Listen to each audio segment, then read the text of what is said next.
यह शेर चट्टान से गिरने वाला है और वो अपने भाई को उसकी जान बचाने को कहता है, लेकिन भाई उसे नहीं बचाता और उसे एक थप्पड़ मारता है और उसे गिरा देता है।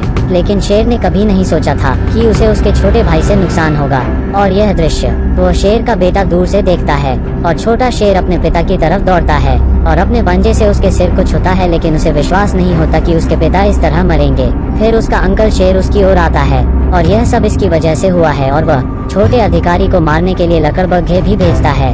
छोटा शेर डर जाता है और वहाँ से भाग जाता है और फिर गलती से चट्टान से नीचे गिर जाता है और लकड़बग्घे सोचते हैं कि वह मर चुका है, इसलिए वो वहाँ से चले जाते हैं। लेकिन वो बिल्कुल ठीक है। छोटा शेर भागने में भाग्यशाली था, लेकिन यह अभी स्पष्ट नहीं है कि अंकल ने उसके पिता को क्यों मारा। यह उसके पिता थे और वह जंगल के राजा थे, लेकिन उनके भाई को कभी राजा बनने का मौका नहीं मिला था। और फिर इस नन्हे शेर का जन्म होता है और इसे भविष्य का राजा घोषित किया जाता है। लेकिन यह भाई को परेशान करता है, तो यह सिम्बा को खतरनाक जगहों पर ले जाता है और उसे खतरनाक जानवरों के बीच छोड़ देता है और आकार राजा को स्थिति के बारे में बताता है और फिर राजा को मारने का मौका लेता है, क्योंकि शेरों की शान का कोई नेता नहीं होता। भाई सफलतापूर्वक बॉस बन जाता है। अन्य शेर उसके राज के तहत केवल उसकी आज्ञा का पालन करते हैं। लेकिन इस समय नन्हा सिम्बा दूर एक रेगिस्तान में खो जाता है, लेकिन अब यह थक गया है और बहुत भूखा है। वो इसे और बर्दाश्त नहीं पाता और गिर जाता है। लेकिन पंछियों का एक समूह वहाँ आता है और अपने भोजन को देखकर खुश होता है। लेकिन एक जंगली सुअर कहीं से भाग आता है और सभी पंछियों को वहाँ से भागा देता है और जंगली सुअर उसे ठीक पाते हैं और उसे घर ले जाते हैं। और यहाँ के जानवर बहुत ही मिलनसार हैं और वो सभी कीड़े खाते हैं। सिम्बा के पास कीड़े खाने के अलावा कोई चारा नहीं था और समय गुजर जाता है। यह धीरे धीरे एक बड़े शेर में बदल जाता है और सुअर उसका एक अच्छा भाई बन जाता है। लेकिन अप्रत्याशित रूप से एक हादसा होता है। अचानक एक शेर दौड़कर आता है और जंगली सुअर का पीछा करता है, लेकिन एक जंगली सुअर उसे कैसे हरा सकता है। लेकिन बस जब वह फंस गया था, सिम्बा ठीक समय पर आ जाता है और दोनों शेर एक साथ लड़ते हैं। लेकिन उसे बिल्कुल उम्मीद नहीं थी। शेरनी सिम्बा को जमीन पर पटक देती है। यह सिम्बा का बचपन की साथी नाना है, लेकिन उसे कुछ समझ में नहीं आता कि नाना ने कबीला क्यों छोड़ा। यह पता चला है कि जब से भाई राजा बना है, उसने जंगल में नियम बदल दिए हैं। लकड़बग्घे अपनी मर्जी से जानवरों का शिकार करते हैं और उसने पारिस्थितिक संतुलन को पूरी तरह से तोड़ दिया है। इसलिए वो वहाँ से बहुत दुखी थी और यह वर्तमान जीवन के लिए और भी अधिक अस्वीकार्य है। तो एक रात सिम्बा चुपके से वहाँ जाता है और मदद के लिए दूसरे जानवरों की तलाश करता है।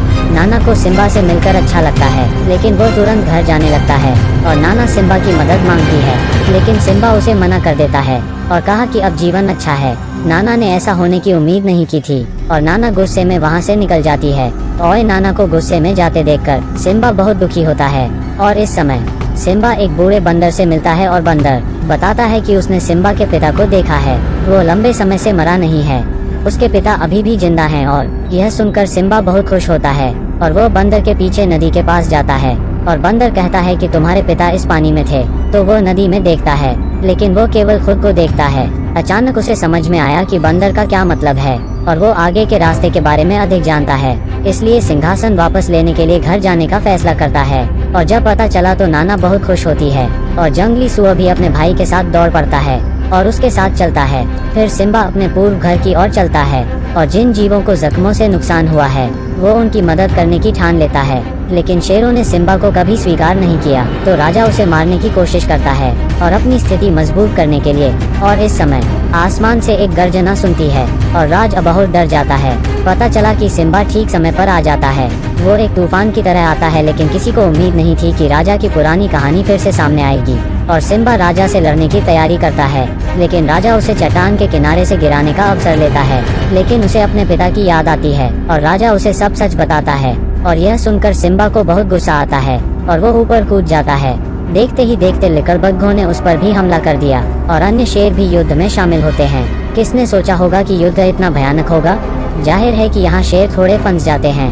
तभी जंगली सुअर बचाव के लिए आता है और अपने दांतों के साथ हमला करता है और तुरंत स्थिति को ठीक कर देता है। और तभी राजा वहाँ से भाग जाता है, लेकिन सिम्बा उसे देख लेता है और राजा का भागकर पीछा करता है और उसे पकड़ने की कोशिश करता है। सिम्बा जानता है कि उसका कोई मुकाबला नहीं है, तो राजा उसे फंसाने की कोशिश करता है।